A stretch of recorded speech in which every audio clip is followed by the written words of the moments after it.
Do not fall into the rabbit hole of running out and buying everything under the sun. You only need a few things to get started in your card making journey. Let me show you. First up, you need some white cardstock. I buy a ream of Neenah Solar white cardstock, 80 pound and 110 pound from Amazon.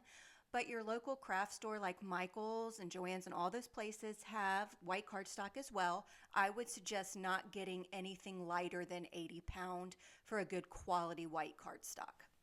Next up, some black ink. I did a whole video on my favorite two black inks. I will link to it up in the right hand corner and also down in the YouTube description below. But these are the best black inks on the market and they work for everything. Watercoloring, alcohol markers, the whole shebang. So be sure to check that video out. Next up, you need some acrylic blocks. I use the acrylic blocks from Catherine Pooler. I like them because the edges are rounded and the grid lines are bright white so I can see them.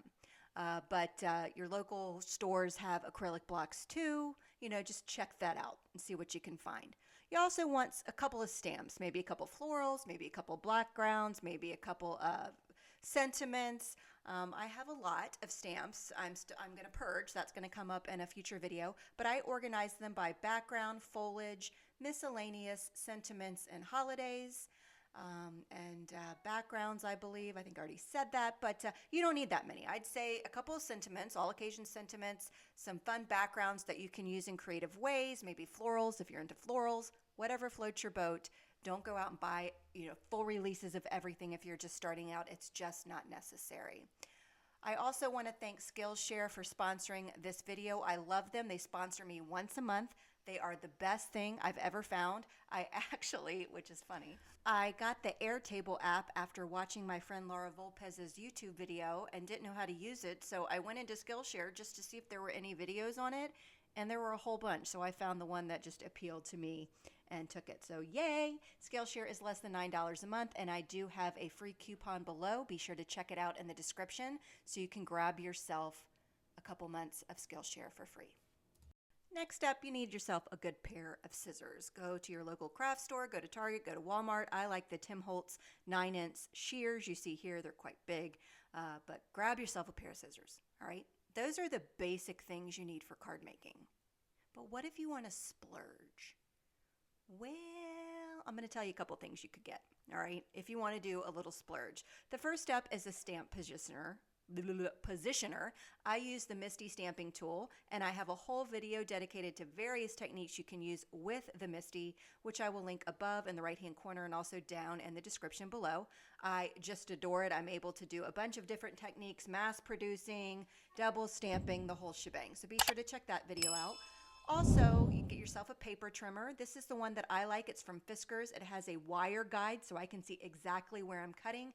It does have an arm that extends out if you want to cut larger pieces of paper. It's inexpensive. I use it all the time. You can also grab yourself some colored inks. Again, whatever brand you like. I use Catherine Pooler inks and I have a whole video why I like these inks. I'll do the same, link it below and up in the right hand corner, but grab yourself some colored inks in the colors that you like. You do not need to buy full sets, people. Don't go out and run out and buy a whole bunch of full sets. Start with one color per color of the rainbow or whatever your favorite colors are. And also going with colored cardstock is awesome. I use Stampin' Up. I use a bunch of different brands. Again, Michael's, Hobby Lobby, those kinds of places have colored cardstock. I reiterate, try not to go below 80 pound. And what I do is cut them and score them and store them here in rainbow order, of course. So I just do that. It's a time saver. So everything to the left you see here is all colored cardstock that I've already cut and pre-scored. And to the right are colored envelopes I get from Cards and Pockets or something like that. I'll look it up, figure out where it's from, and I'll link it below if you want to check out envelopes. You can also make them yourself, but I'm lazy, let's be honest. So that's it. That's really, you've got the basics and a little splurging of what you need to start your journey of card making. I did want to throw out a little shout out to my husband. He made this desk for me and I love it. The top was actually a tabletop I got at an historical salvage yard.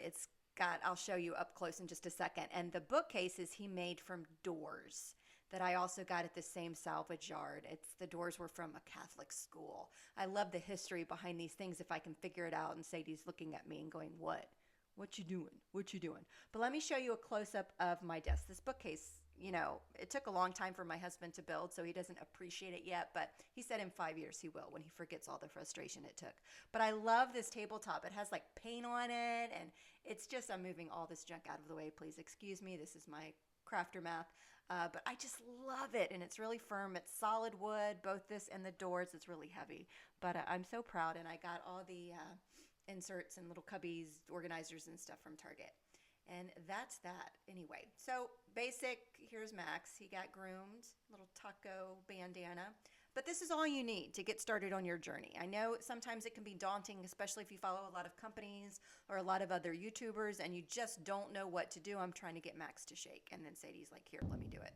I'll show you how to do it. Now give me a treat. So I hope this video was helpful. There's really not a lot you need to get started with your journey. Okay? Hope it helps. Thanks for joining me. Love my dogs. And I'll see you next time.